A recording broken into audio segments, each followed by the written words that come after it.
You're listening to the LA Football Podcast.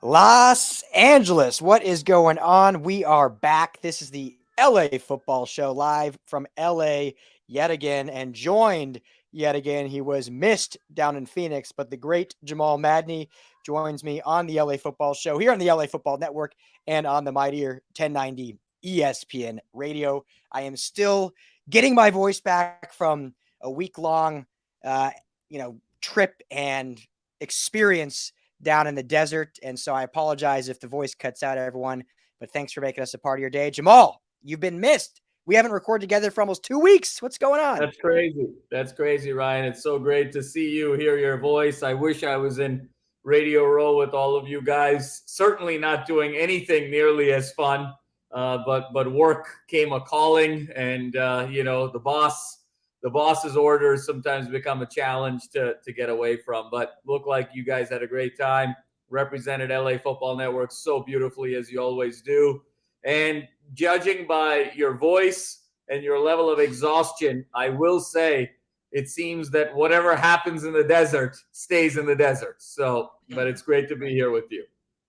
Yeah, my voice certainly stayed there as well. So, but yes, you were missed for sure. We were excited to have you out there, and obviously, unfortunately, weren't able to make it. But obviously, there are many more of those to come. But I'm happy to be back in LA. Happy to be back to our regular programming. It's great doing all these interviews for those that listen to the LA Football Show regularly. I know it was a little different last week. We were kind of splicing in different interviews, and we had, Sean Merriman on, we had Ryan Leaf on, some former Chargers, we had Adoree Jackson on, which was awesome. So we did get some LA guys on the show, which was a lot of fun, but I'm glad to be back with you, Madman, and be able to kind of just dissect our teams more and be more team focused as opposed to national, which we weren't more so last week. So that being said, this is going to be your Rams edition of the LA Football Show. Excited to talk about some of our Rammies who have made a couple new hires. We're not going to dive too much into that. They made a tight end hire, they made an offensive line hire, offensive line coach that is hire. They made a promotion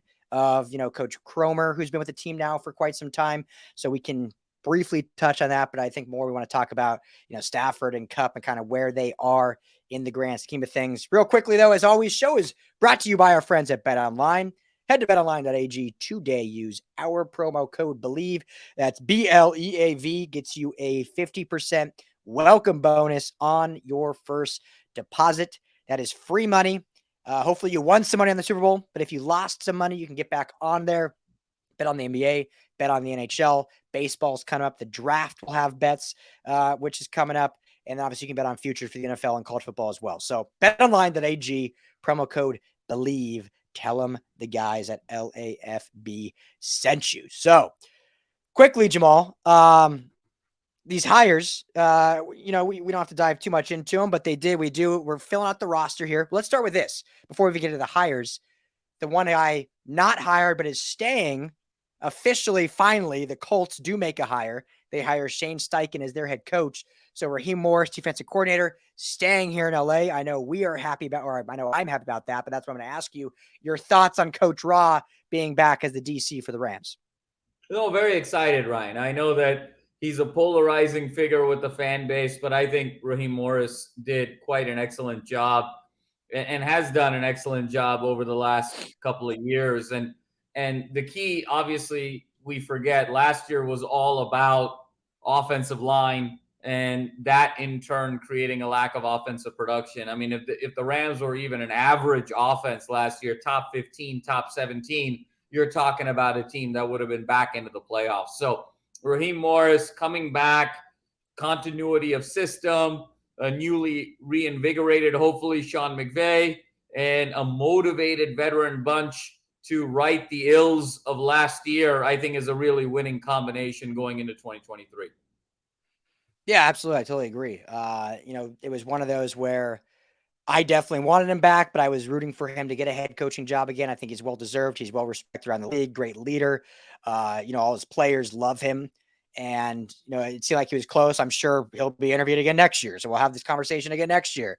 But rightfully, he is the defensive coordinator of this team. You get that leadership back. You don't have to have someone else come in and either implement a new system or just gain the trust of the players because it's already there. And so the Rams, who have had so much turnover for so many years at coordinator positions, yet again on the offensive side this year, but also this year specifically, so much turnover on all the other position coaches. We mentioned a new offensive line coach coming in. We mentioned, there's going to be a new special teams coach. Obviously, the new offensive coordinator, Michael LaFleur. You have a new tight ends coach. All these different roles that are being filled. At least you have some semblance of normalcy and some nuance of what's been there with Raheem returning. So I think that's important to get this team back on track to what we know they're capable of. And the defense overall, I thought was good last year. They were obviously missing some pieces. They obviously need some depth in the secondary. They obviously need some depth on the defensive line in terms of pass rushing. But all that we can get into through this offseason. We're still a month away from free agency, so plenty of time to talk about that. But overall, definitely happy that Coach Ra is here to stay at least for one more year. So your thoughts overall, though, on the new hires over the past week or so? Offensive line coach. Yeah, right. I mean, I think obviously incremental hires, but I think that it's going to set the Rams up for success. Before we jump into that, Ryan, there's a question I have that just came to my mind. I want to pose it to you on the fly, spontaneously. And the question is, who do you think is going to get a head coaching job first? Is it going to be Raheem Morris or is it going to be Eric Bieniemy? And the reason I ask that question is Bieniemy has been that guy who's been on the cusp for so many years. We see Shane Steichen getting the head coaching job with the Indianapolis Colts. He was the losing offensive coordinator in the Super Bowl, and yet the winning offensive coordinator in the Super Bowl is still jobless from a head coaching perspective. He seems to really be the jilted one over the last few years. Raheem Morris is starting to get that reputation of being the jilted one over the last couple of seasons. Who do you think is going to break that glass wall, if you will, and finally get the head coaching job? Well, at first they were going to say Raheem Morris or Michael LaFleur because the trend with the Rams OCs is they end up coming here and it wouldn't actually shock me, sadly, that Michael LaFleur gets a job very soon just from touching or breathing the air that Sean McVay breathes.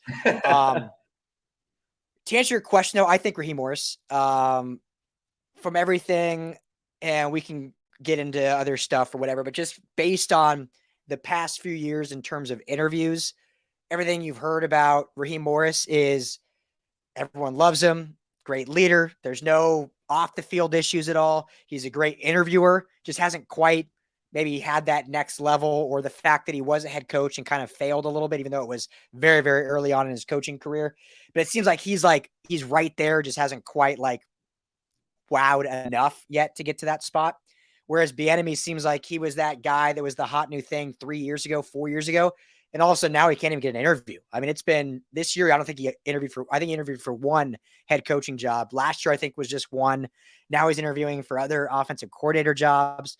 So the caveat I'll put, though, Jamal, is if he ends up taking this Washington job, which he's interviewing for the Washington OC job, if he goes to Washington and Washington's offense just explodes with him as the true OC, I mean, they don't have an offensive head coach. He would run the show, which whether you disagree or agree with him in Kansas City and Andy Reid, that's a whole different story. But if he runs the show next year and they explode, then I think he'll get some real serious looks. But everything I've heard from people I trust is just, and I'm not saying I agree with this or not, is that he just interviews really poorly. And there's, behind the scenes, off the field stuff from years ago that just turn organizations off. So that being said, at this point, I think Raheem will get a job first. I think Raheem gets a job next year. I'm shocked he didn't this year. I think next year he'll be a head coach for sure. No, I think that's a fair statement, Ryan. I agree with you, and I know that's where it's been headed. But I just wanted to kind of get your thoughts on that. I think that's the beauty of the Rams going into 2023, that I really believe they have two head coaches on their staff, and obviously in McVay and Raheem, and I think that's really going to set themselves up for success. It's what they had last year, but I think that with at least a little bit of a retooled roster, a more hungry roster, quite frankly, I think is going to really pay some dividends next year.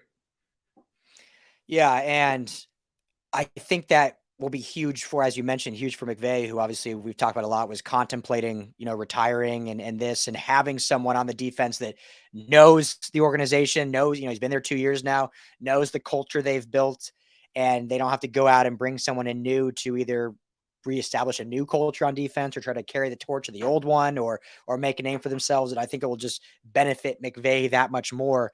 And, I would, if McVay, if this is McVay's last year or he's close, like I would love to see Raheem get the head coaching gig here and be the head coach of the Rams after McVay steps away. So obviously you can't plan for that. And, a lot of organizations, fans have thought that way, like, oh, McDaniel's just going to take over for Belichick when he retires or different organizations here or there. And then they end up taking head coaching jobs elsewhere. You're never going to wait around, especially just because you never know what the top brass is truly thinking. But overall, I think it's a great move, but it's going to be all this again next year. It'll be all this chaos again next year with the interviews and whatnot for Raheem.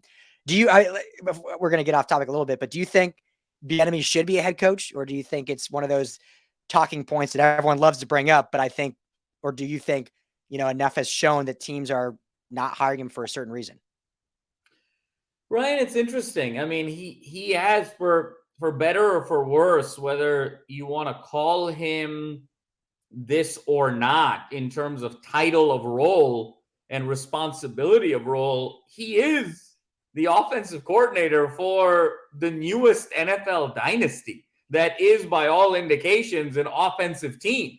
So over the last 5 years, a team that's been to 3 Super Bowls, won 2, hosted 5 consecutive AFC Championship games, and that is your offensive coordinator. I'm a little stunned at how much his stock has actually eroded. I'm surprised that he didn't get a head coaching job earlier, but I'm even more surprised that it's just eroded. And he's almost treated like an offensive analyst, if you will. He's almost treated as like a grad assistant. And I think there's sort of a recognition here that Andy Reid is the offensive coordinator, and you have Patrick Mahomes, who's a generational quarterback, probably the player and the face of the league, absolutely the face of the league, and probably the player of this generation. But what exactly does Bieniemy do, I think, is the question. And if he's just sort of a glorified offensive coordinator in name only, that's the only thing that would be able to justify his lack of just run in terms of interviews and whatnot. So it's a really interesting spot here. Eric Bieniemy either has the cushiest job in town, like he makes sort of being mayor of LA, feel like a difficult job, or this is just egregious racism that's taking place in terms of NFL interviewing, or, it's just been, he hasn't quite found the right fit. But it's got to be one of those 3 things when you're the offensive coordinator of the newest NFL dynasty. The only comparison I can make, and this is strictly talking football, and I never hear this get brought up, but during the New Orleans Saints run with Sean Payton, do you even know who their offensive coordinator was? Do you know his name? No. So it's a guy by the name of Pete Carmichael. Pete Carmichael was the OC the entire time Sean Payton was there. To my knowledge, Pete Carmichael did not get a single head coaching interview. And a lot of that was because everyone knew it was Sean Payton's offense. He was running the show. Carmichael was doing a lot of stuff behind the scenes, helping Drew Brees. But in reality, it was the QB coaches that would get plucked away and do different things. I never heard that get brought up. Now, Bieniemy's obviously, I think, probably does more than maybe what Carmichael does. I'm not going to pretend to know for sure. But that's one that I find interesting that never got brought up ever.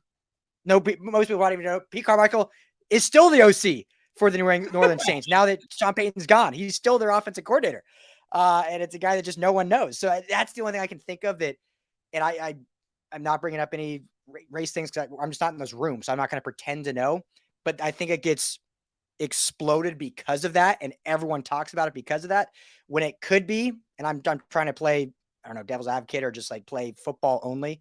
But it could be more of just, teams know that it's Andy Reid's show. He just is kind of holding the leash or whatnot, or like I said, I've heard many people say he just interviews very, very poorly. And it could be that, like, if you're in an 8-hour interview with teams and you can't answer on a whiteboard certain things. I mean, I don't know how those interviews, I just don't know. my biggest question, Jamal, is I don't know how those interviews are 8 hours long. Like there was a report. There was a report that when Sean Payton was interviewing with the Cardinals, it was like a 14-hour interview. I'm like, what are they doing for 14 hours? Like, I think they're doing some extracurriculars like after hours or something. The Cardinals, should have been giving him that job after 14 minutes, considering where they are as a franchise. So, that's, Ryan, you may know the answer to this. You have such deep NFL knowledge. What was the history of Andy Reid's offensive coordinators in Philadelphia? Were they able to get head coaching jobs, or was it a similar situation? Because it was Andy Reid's show, they also were stagnant in Philly. It's a good question. I know some did. Like I know Pat Shurmur got a head coaching job for sure. He's had a phenomenal tree. So I feel like there's definitely more than him. I know a lot of the defensive guys did. Obviously that doesn't matter as much. I know in KC, Matt Nagy obviously got a job. Doug Peterson got a job. And so I think that's where a lot on the other side of the coin, people compare that. Well, why are all these guys, white guys that are in his offense getting jobs, but Bieniemy's not? So, I mean, it's one of those, it's one of those very fascinating is probably not the right word, but very interesting storylines that, we may never know. I hope he gets a job. I have nothing against Eric Bieniemy. I hope he absolutely gets a job. And my hope would be, I hope he gets out of KC anyway, because us covering the Chargers, we don't want to, as little help as they can get, let's get him out of there. And I would hope he goes to a team like Washington and shows, hey, I know what I'm doing here. Like, give me my show. I've earned it. And so, I don't know. It's such a, it's similar to like the Kaepernick story, right? Like every year it's going to come up if he doesn't get a job kind of thing. And without being in those rooms, it's hard to comment. But I just thought of this last time I thought about Pete Carmichael in New Orleans, who like probably 90% of fans have no idea who that, probably any fan, not a New Orleans fan, has no idea who that is. And he's been the OC there for like 12 years. No, for sure, Ryan. That's remarkable that you can go that long. So that's really interesting. Yeah. So we'll see. And I know Bieniemy's had like a failed stint with Colorado, but a lot of coaches have had failed stints. I mean, tons of coaches have failed, and Doug Peterson, well, I wouldn't even say Doug Peterson failed, but he got fired and then got another chance. So who knows? We shall see. But hey, I've got nothing. I hope for the best for him. And like I said, I hope he gets out of the AFC West. So that would benefit all of us, I think, regardless. And unfortunately for Chargers fans, for those that don't remember, once Matt Nagy got fired from Chicago, he's actually back on the KC staff as on the offensive staff. So he'd probably just slide right back into that offensive coordinator position and they would never miss a beat. So, but that being said, Raheem Morris here to stay.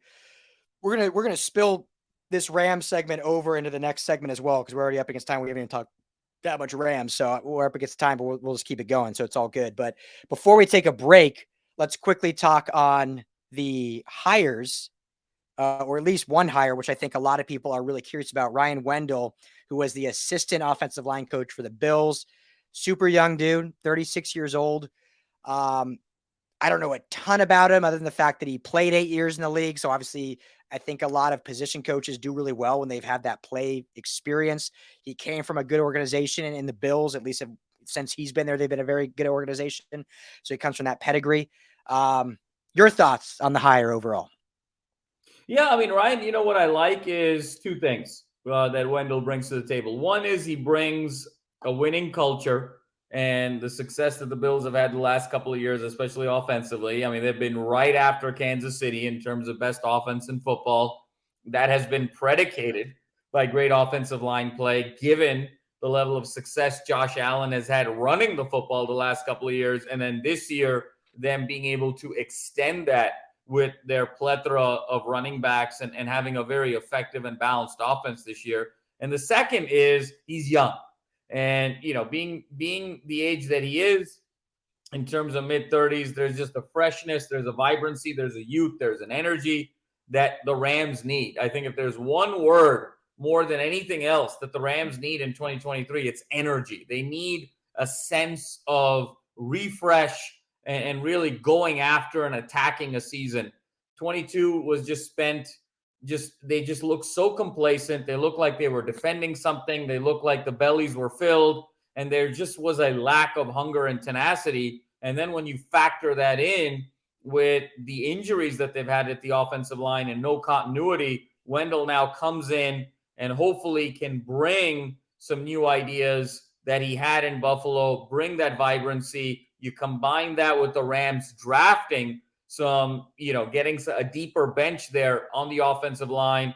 And then that is now kind of the 3-step recipe for success going into the 2023 season. So I really like it. I love his combination of experience and age. And they also addressed the most critical need that they had as a team on either side of the ball with that offensive line. Yeah, I agree with everything you said. I think myself for sure, but a lot of Ram fan wanted that like big name. Like I was pounding the table for Mike Munchak, who's currently unemployed or retired, whatever you want to call it. And maybe he wants to stay that way. Maybe they made a call and he said, you know what, I just want to stay this way. I'm happy where I am, or I just didn't want to come to LA or whatever. But overall, I do like the hire a lot. And I'll tell you why right after the break. If you're on radio, we'll be right back at the bottom of the hour. We'll get into this and talk a little bit more about Stafford and his ranking and Cooper Kupp. So if you're on radio, we'll be right back. Podcast will just flow on through. All right, welcome back to the LA Football Show here on the Mighty 1090 ESPN Radio. Thank you for tuning in. If you are on podcast platform or video platform, thanks as always for making us a part of your day. So Wendell, the new offensive line coach we were just talking about, I like him, Jamal, because I think what we've seen, in coaching in general in the NFL, not always, but specifically it seems like in the trenches, former players seem to make really good coaches because you can really get not just X's and O's are more for like your quarterbacks, your offensive coordinators, your receivers, and that. The trenches are just like, okay, how am I going to either beat my block or contain my block? How am I going to get to point A faster? How am I going to, do this pull faster if I'm a guard, do this and that? And I think a guy that did it for 8 years, it certainly helps. We've seen, as I mentioned, Mike Munchak, Hall of Fame player, became one of the best coaches of all time. We can go down the list of great offensive line coaches who also played in the league. So I think that's what I like a lot about Wendell is having that player experience. As you mentioned too, coaching as an assistant in a good organization, the Bills, who have had very strong offensive lines. They've obviously gotten some talent there, but also they've coached up talent. And, he's coached with a good coach in outright being the assistant to him. So, I like it. And you mentioned the youth. I think that's good you mentioned the vibrancy and the passion in that. And I think that all comes, good and what this team needs. And I'm hoping too that with a guy like Logan Bruss, if they actually commit to drafting some offensive linemen, which, they have to, there's no way they cannot, that relatability of being younger, 36 years old at the moment, being out of the league just not that long ago. He got his first head coaching gig in 2019 with the Bills, played not much earlier than that, still in the league. It's that relatability, be able to get these guys, knowing exactly what it takes to be a pro, coming from college, what you have to do to be good enough to make it not just on a 50-year-end roster, but start on the offensive line, going against some of the best pass rushers in all of football. You play the Niners 2 times a year.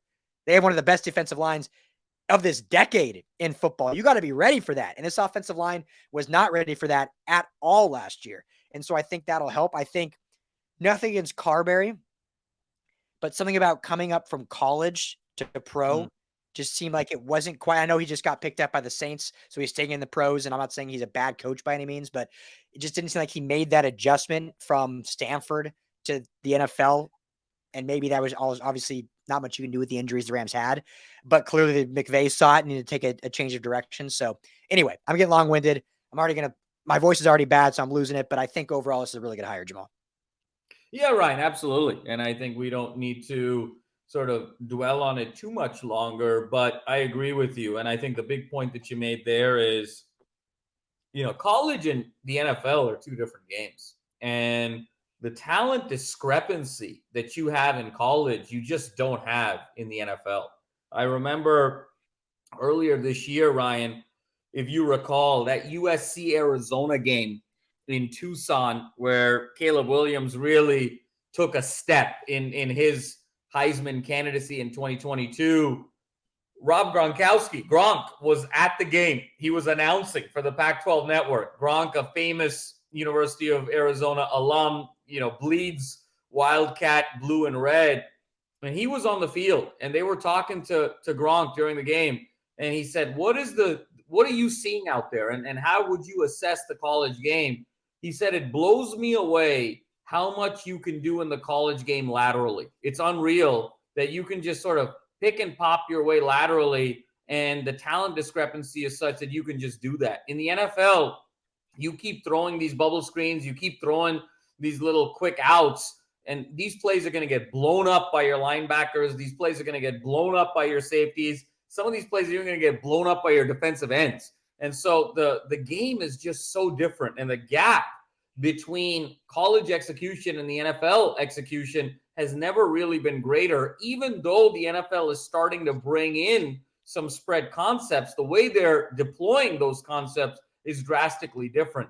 In the area where that difference is most exacerbated is in the offensive line. You can get away with simpler zone running schemes, simpler blocking schemes, and just rely on superior athletes finding moderate to minimal holes and being able to sort of exploit that in a way that you simply cannot do in the NFL. If the college game offensive line-wise is a game of checkers, the NFL is a game of chess.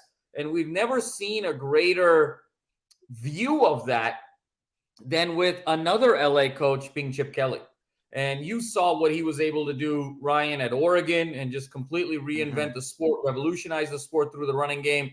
He then goes to Philly, has one good year, and then everyone kind of catches up, comes back to earth. He had Shady McCoy both his years, but that second year, that offense stalled, and then we know what happened with the Niners 2-14 and just couldn't get anything started. Takes a year or two off, goes to UCLA. Now look at UCLA, arguably top 10 rushing offense without top 10 rushing talent, especially at that offensive line position. So it's a completely different game. And why I like the Wendell hire so much is at least you're sticking with NFL pedigree and a guy who is in that coaching rhythm and who has been coaching the last couple of years and is just going to be a seamless fit.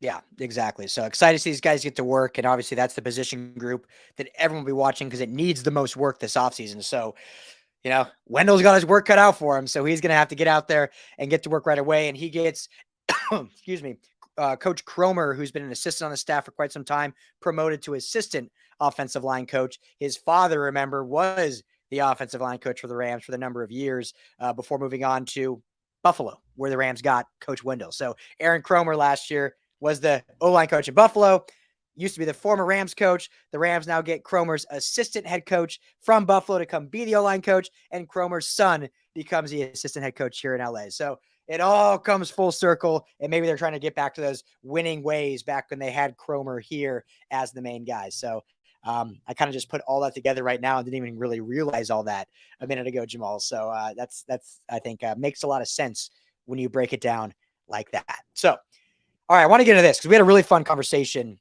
out in Phoenix at the media party.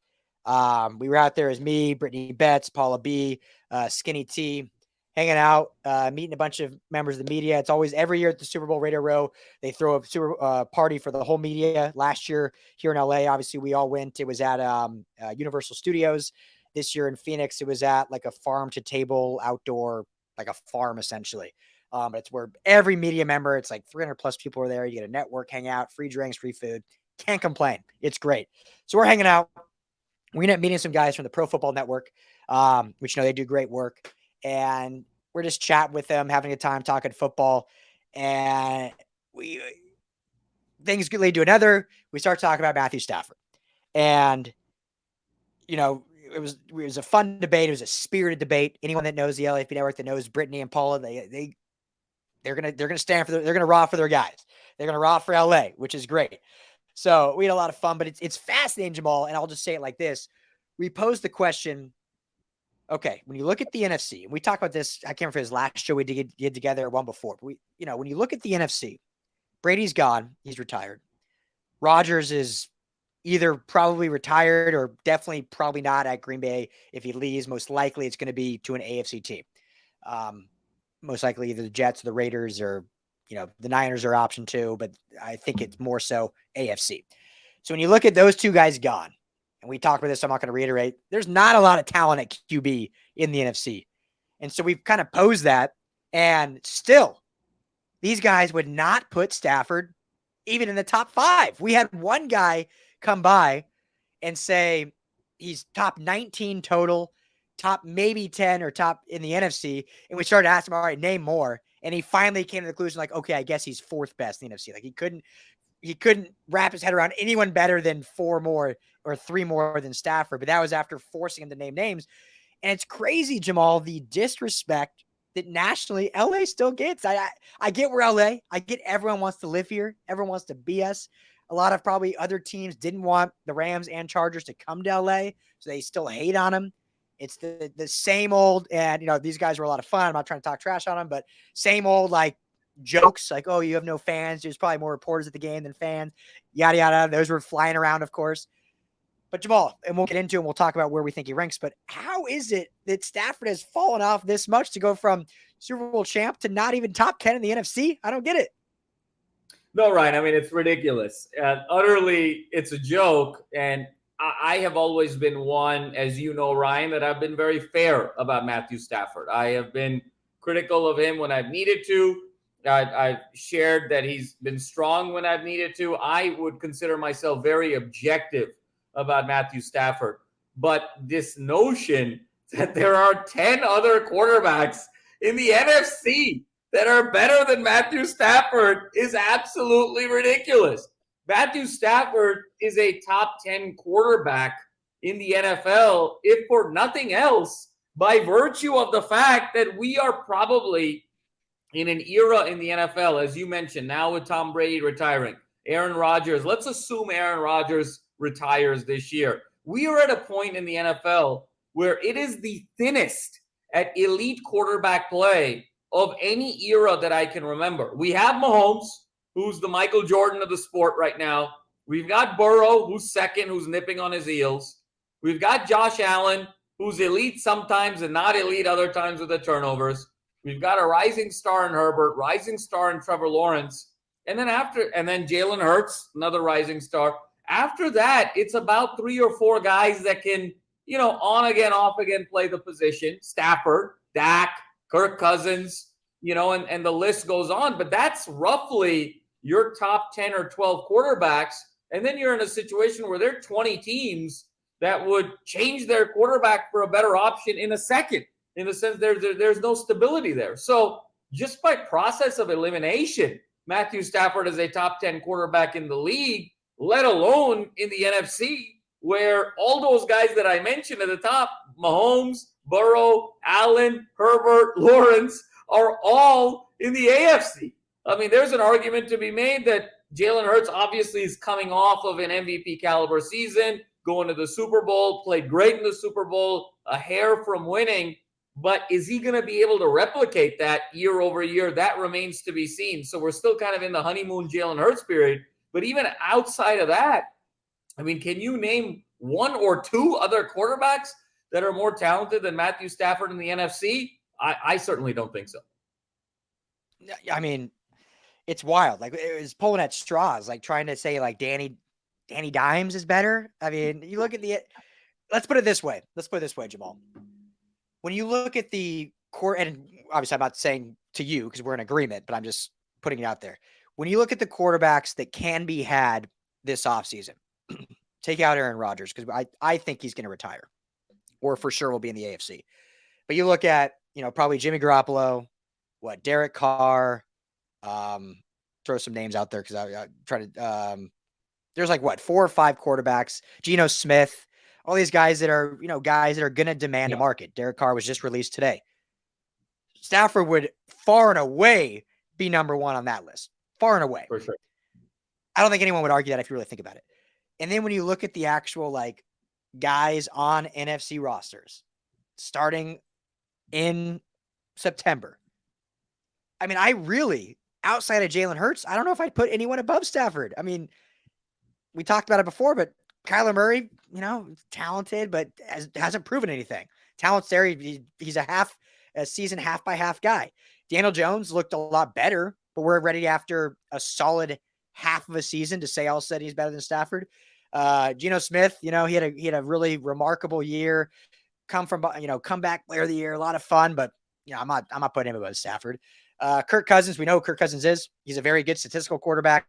I like Kirk Cousins better than most. Not putting him above Stafford. I mean, we could go down the list. Jalen Hurts is it. I mean, I don't know who else.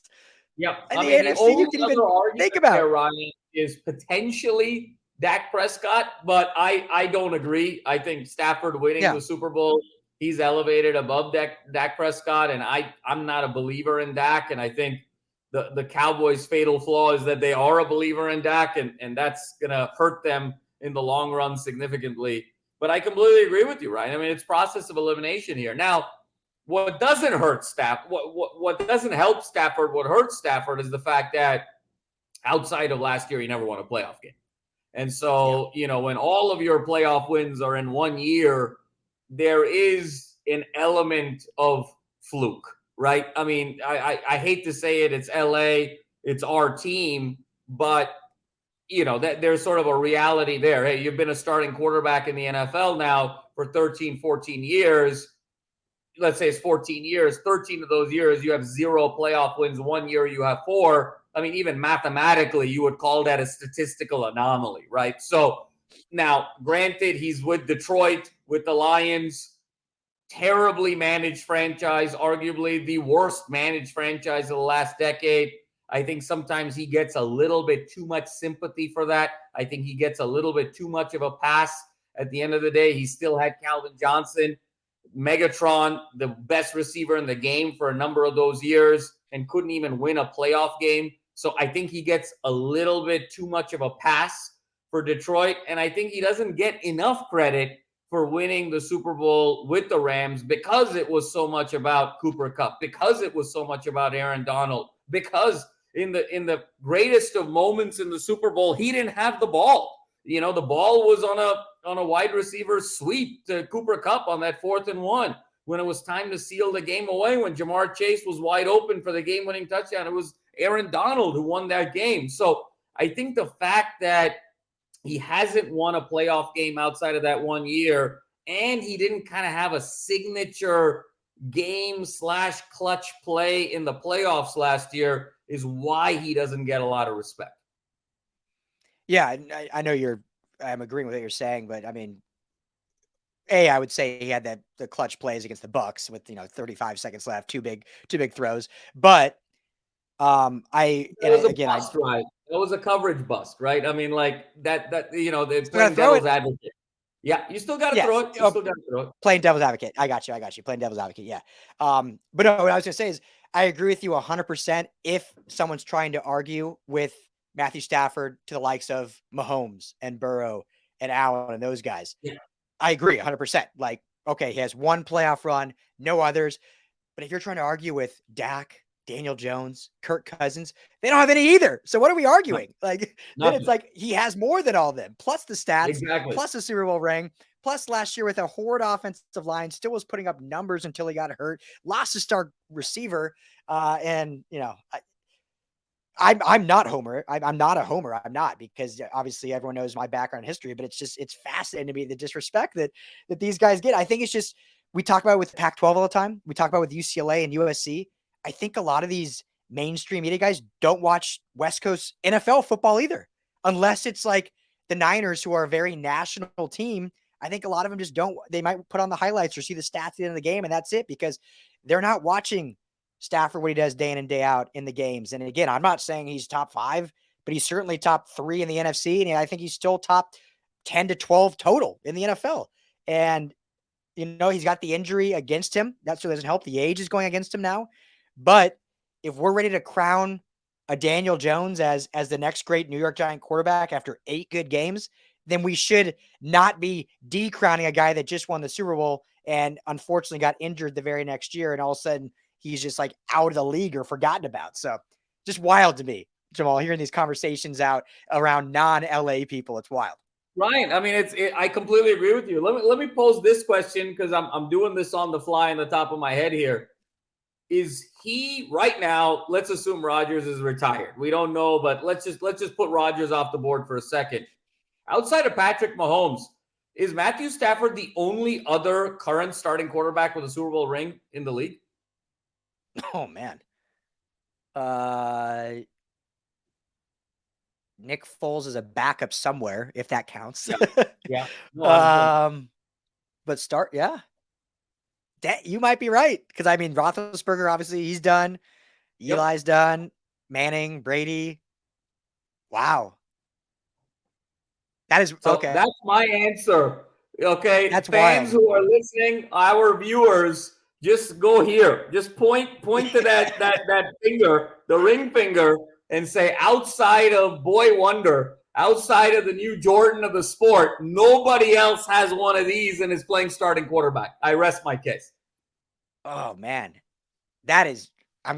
Great point. I'm glad you thought of that. That's fascinating. I have the teams up here real quick, so I'll stall. We're getting up here against the break anyway, so it'll be perfect timing. Yeah. Rams, Bucks, Chiefs.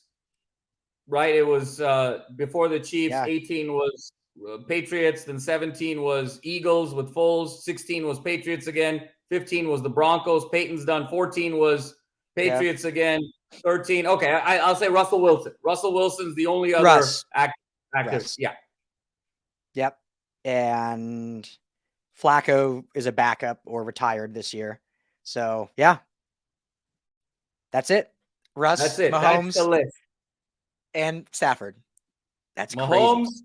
Russ, Stafford. That's the list.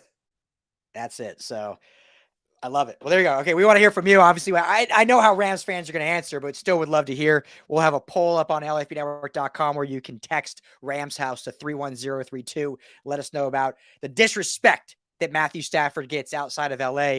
It's unbelievable. And the last thing I'll say before we go to break and end this show on the Rams side, Jamal, is the whole fan thing. It's crazy how the media does it too. Oh, the Rams have no fans.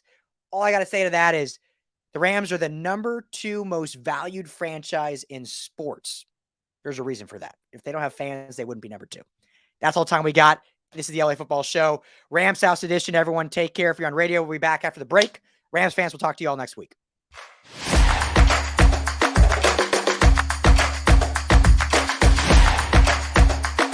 You're listening to the LA Football Podcast.